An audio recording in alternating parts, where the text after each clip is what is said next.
Teaching stay using the Kiko-Pup method. Fast down.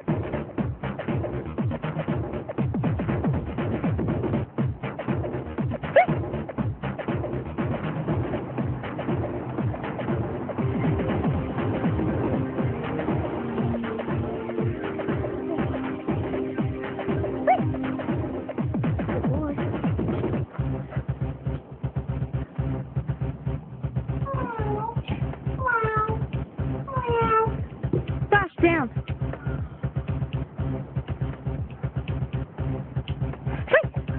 Good job. Okay, go get it. Down.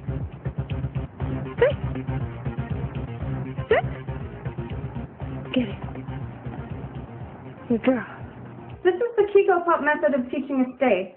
First, you get the behavior using either capturing, free shaping, or luring. I'm going to show you how you can use luring in this video. Then once you've got that behavior going for a couple of seconds, you're going to immediately add a release cue and then add stimulus control to the release cue.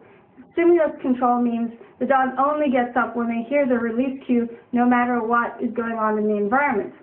Once you've got that dog with stimulus control on the release cue, then you can start adding criteria and variety to the stay. Step 1. Get the behavior.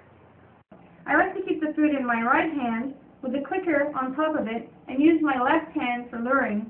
1, because I'm left-handed, and 2, because the eventual hand signals are going to be done with my left hand. So firstly, you want to get the dog interested in following a treat. Anywhere that treat goes, their nose goes. For teaching stays, I like to teach the dog to never move their 2 back feet, no matter what. So if they're in a sit and they go down, those back feet stay exactly there. When they go into a stand, all 4 feet stay the same. Stand to down, all 4 feet stay in the same location. Down to sit, those 2 back feet are always in the same location. Sit to stand, those 2 back feet, there they are, they're glued. That way, you can ask your dog to change positions at a distance and they never creep forward because they always know that those 2 back feet are glued to the ground. Teaching multiple behaviors adds variety to training sessions. To teach the down from the stand, get the dog interested in the treat, and then while he's standing there interested in the treat, click for all of his 4 feet staying in the same place.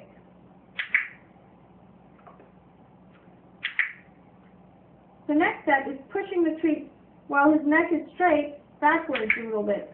You're going to be pushing it at a diagonal. What I'm clicking for is these 2 leg muscles moving.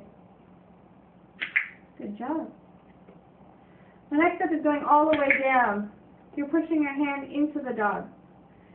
If you just push your hand downward, you might get a bow. So you're pushing backwards into the dog. Teaching the stand from the down, you simply lift the treat up at the same diagonal. I'm clicking for the dog moving his muscles as well as keeping his feet still. If your dog's moving his feet a lot initially, just click for the muscle movements, forget about the feet, and then once you've got the dog going down and up, you can start clicking for the dog only keeping his feet still. From the stand to the sit, I like the dog to keep his 2 back feet completely glued in place. So I'm going to push the treat backwards and click the dog for taking a step back with his 2 front feet. Good job. Then from the sit to the stand, I'm going to pull that treat forward so that he takes 2 steps forward and then 2 steps back. So down from a sit, you simply just pull the treat down and forward slightly, click as the dog goes down. Some dogs you can just put the treat directly on the ground and they'll go down. If your dog is having trouble, just move slower and click approximations. The dog's squatting and finally he goes down. Down to sit, simply pull the treat at a diagonal up over the dog's head. Here you can see I'm luring the same behaviors with a 5-week-old puppy that's never worked for food before. If you're not having success with the luring, it's not the dog's fault. You're either luring incorrectly, the food isn't good enough, or you're in too distracting an environment for the dog to concentrate. Puppy class is probably the worst place to train a dog a new behavior because there's just too many distractions. Build muscle memory. So once your dog starts moving quite reliably into the different positions quickly with the lure, you can start going over the different positions before you click. So here we go. We're going to go from a down to a stand, back to a down, and then to a sit, and then to a stand before I click. Down, sit, stand. I'm only saying the words so you can see the different positions. You're not going to add a verbal cue yet. You're just practicing getting the dog to move how you want the dog to move. Good job. Fading the lure. So immediately you want to get rid of that piece of food in your hand that you're luring the dog with. To do that, you basically just get a pretend treat and do the same hand movements. Click, but there's no treat there. The treat comes from your other hand.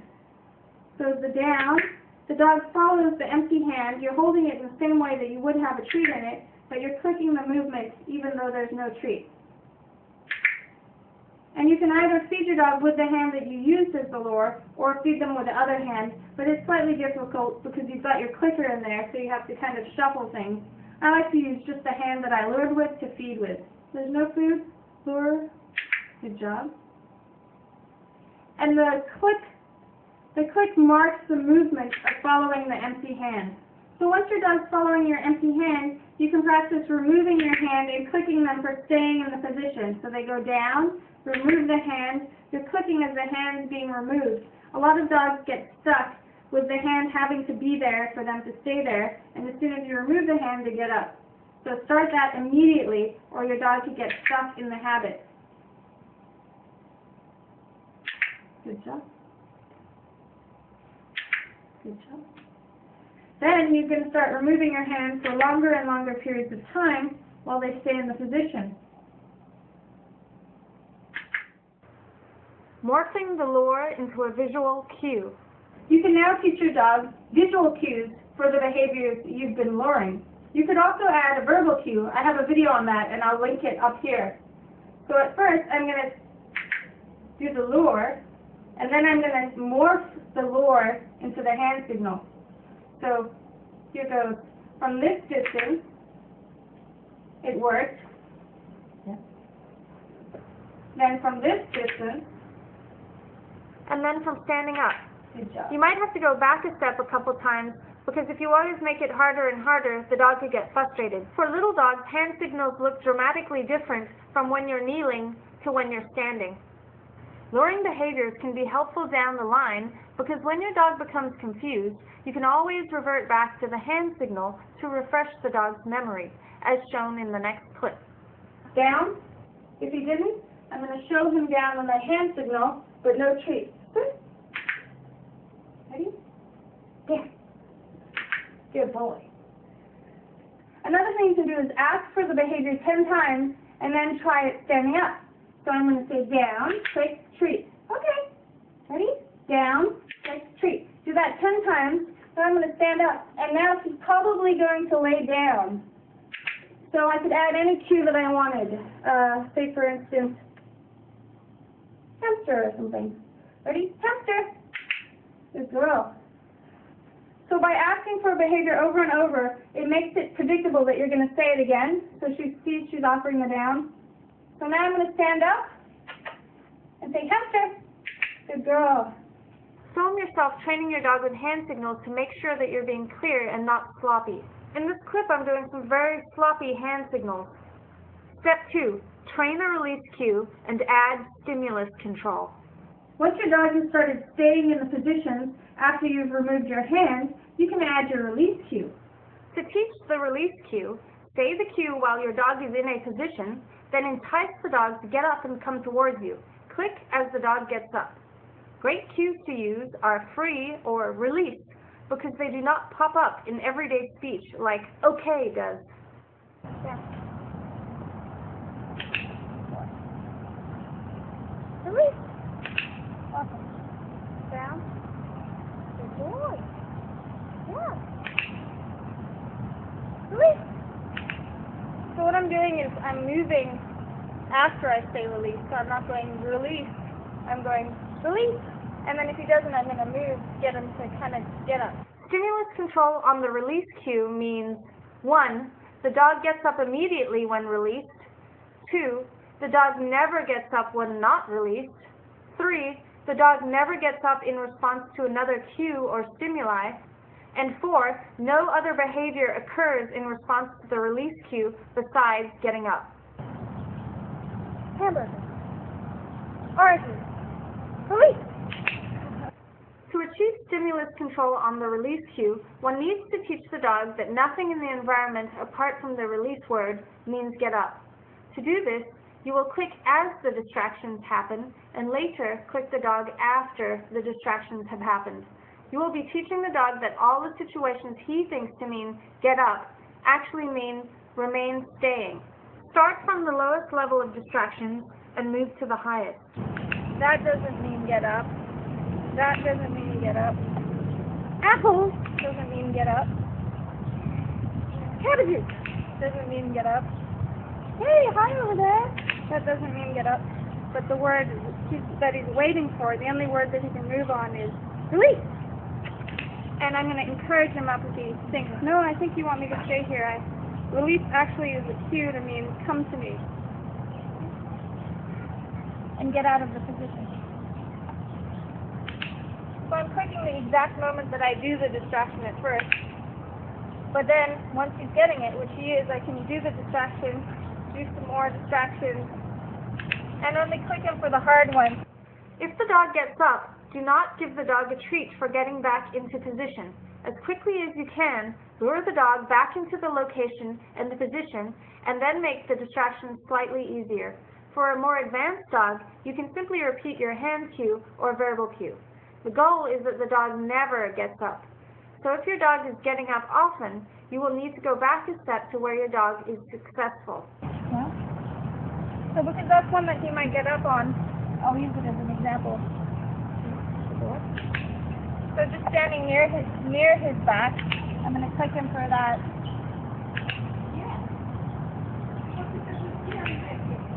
And then maybe just slowly stepping over and feeding him at the same time. And now I'm going to release him. Release! Here you can see Tug learning that no matter what I do with my body, and no matter what comes out of my mouth, the only cue that means get up is the release cue. Woo! Ha!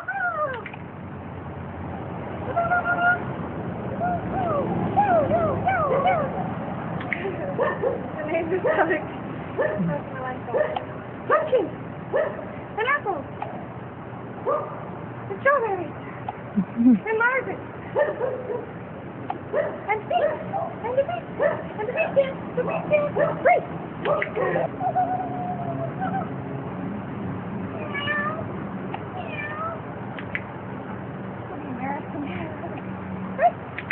Be creative.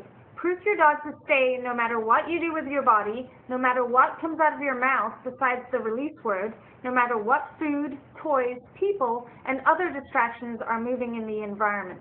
Remember to release your dog and move away from stressful distractions like loose-roaming dogs, loose-roaming children, and other distractions that are unfair to make a dog stay through. Now I have a distraction of a food bag. Down.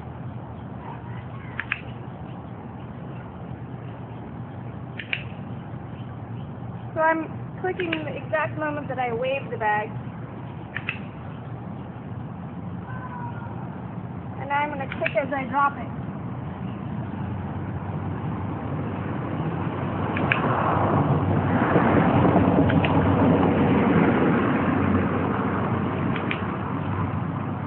Now I'm going to wait a little bit. And I could wait till he looks back at me if you wanted eye contact when you're around. But I don't think that's very necessary, because then if you're not around, they can't look at you. I'm going to work on stimulus control with Tug around toys. I want to teach him that the only thing that means get up is the word free, not a moving toy or the presence of a toy. You can see he really loves his toys. So if you know toys might be more irresistible than food, you might want to start with something like a rock or something that's not even interesting. Or as you can see, Tug, he really likes his toys, but he does love his food as well. First you could click the dog for just the presence of toys, then you could click as you touched the toys, and then you could click as you slightly moved the toys, to the point where you could throw the toys no matter what toy your dog's not getting up. Oh. Down. Here I'm teaching Tug that a squeaky toy doesn't mean get up either.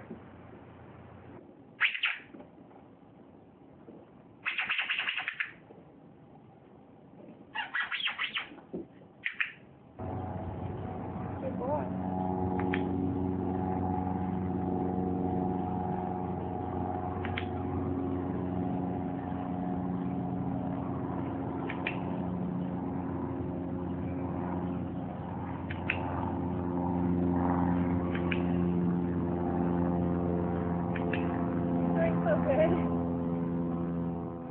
If you have a dog that's faster than you, it's a good idea to tether them in a leash and harness to something stable. That way you can keep the distractions just out of reach, and there's no chance of the dog reinforcing themselves for getting up.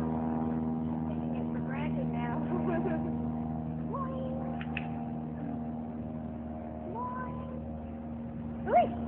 Good boy! Yay! You want to go check it out? Go check it out. So I could give him permission, to go see the object if he wanted. And I'm going to walk around with the object. Hope he doesn't pick it up. Oh, he did. So I'm just going to move him and lay him down again without saying anything. And try it again. Make it a little bit easier.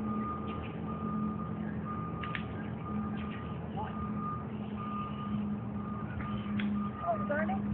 If he gets up and I've clicked, I'm just going to push him back into the same spot with the tree. Not really forcing him, but trying to get him to be down when I release the treat, because I just clicked.